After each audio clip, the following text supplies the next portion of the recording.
Dear student, पिछले भाग में आपने रासायनिक अभिक्रियाओं के प्रकार, संयोजन, वियोजन तथा विस्थापन अभिक्रिया के बारे में पढ़ा।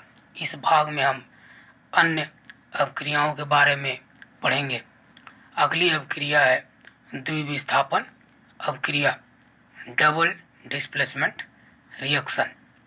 जिस प्रकार विस्थापन अभिक्रिया में एक परमाणु दूसरे परमाणु या समूह को विस्थापित कर देता है, वैसे यहाँ द्वि मतलब दो अभिकारकों में एक आयन दूसरे परमाणु के आयन को विस्थापित कर देता है तथा दूसरा पहले वाले के परमाणु को विस्थापित कर देता है।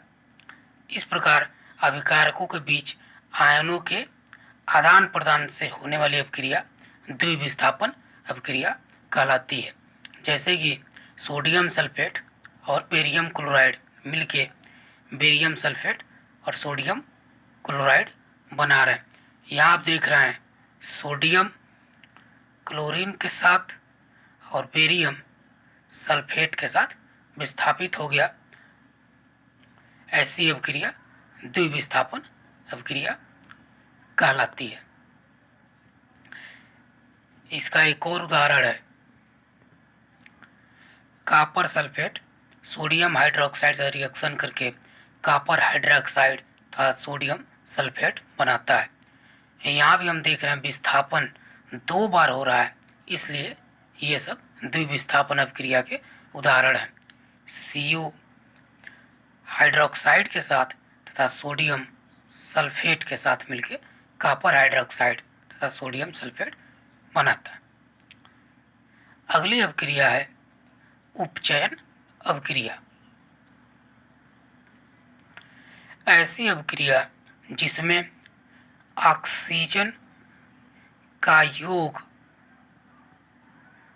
अथवा हाइड्रोजन का ह्रास मतलब कमी हो, ऐसी अभिक्रिया ऑक्सीकरण अभिक्रिया अथवा उपचयन अभिक्रिया कहलाती है। जैसे मैग्नीशियम ऑक्सीजन के साथ रिएक्ट होके मैग्नीशियम ऑक्साइड बनाता है। इसको हम बैलेंस कर लेंगे। यहाँ हम देख रहे हैं कि ऑक्सीजन अलग है और उत्पाद में ऑक्सीजन मैग्नीशियम के साथ जुड़ गया है, अर्थात ऑक्सीजन का योग हुआ है। ऐसी अभिक्रिया उपचयन कहलाती है। एक और एग्जाम्पल सल्फर ऑक्सीजन से रिएक्ट होकर सल्फर डाई ऑक्साइड बनाता है। अगला है अपचयन रिडक्शन रिएक्शन।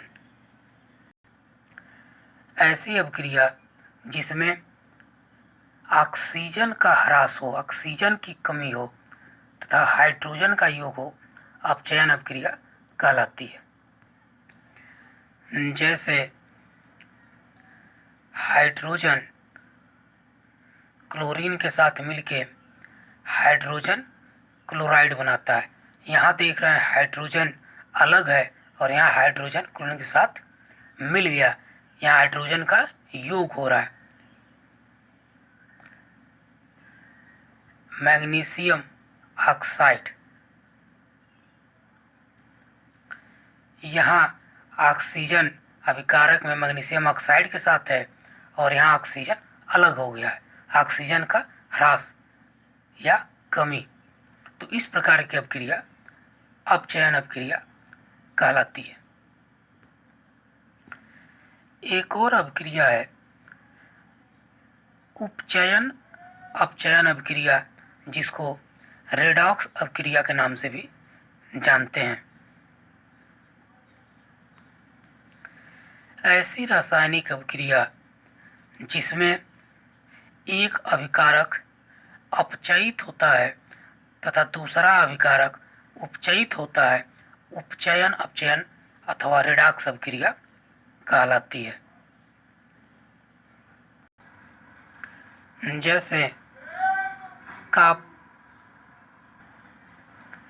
ऑक्साइड हाइड्रोजन के साथ रिएक्ट होकर के कॉपर और वाटर में कन्वर्ट हो जाती है। यहाँ आप देख रहे हैं कॉपर ऑक्साइड से कॉपर, यहाँ ऑक्सीजन का ह्रास हो रहा है, अर्थात यहाँ अपचयन हो रहा है। यहाँ हाइड्रोजन और वाटर वगैरह आप देखें तो यहाँ हाइड्रोजन, यहाँ ऑक्सीजन ऐड हो रहा है, यह उपचयन अभिक्रिया है। तो एक ही अभिक्रिया में अपचयन भी हो रहा है, एक ही अभिक्रिया में उपचयन भी हो रहा है, ऐसी अभिक्रिया रेडॉक्स अभिक्रिया कहलाती है।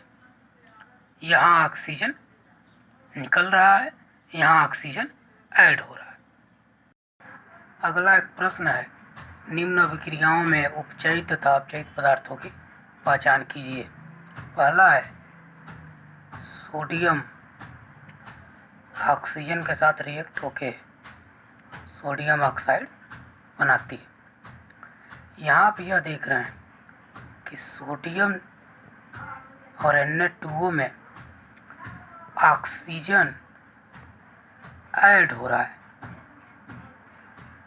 अतः ऑक्सीजन यदि ऐड हो रहा है तो यह उपचयन हो रहा है। यहाँ पे वैसे आसानी से आप ये समझ सकते हैं कि जहाँ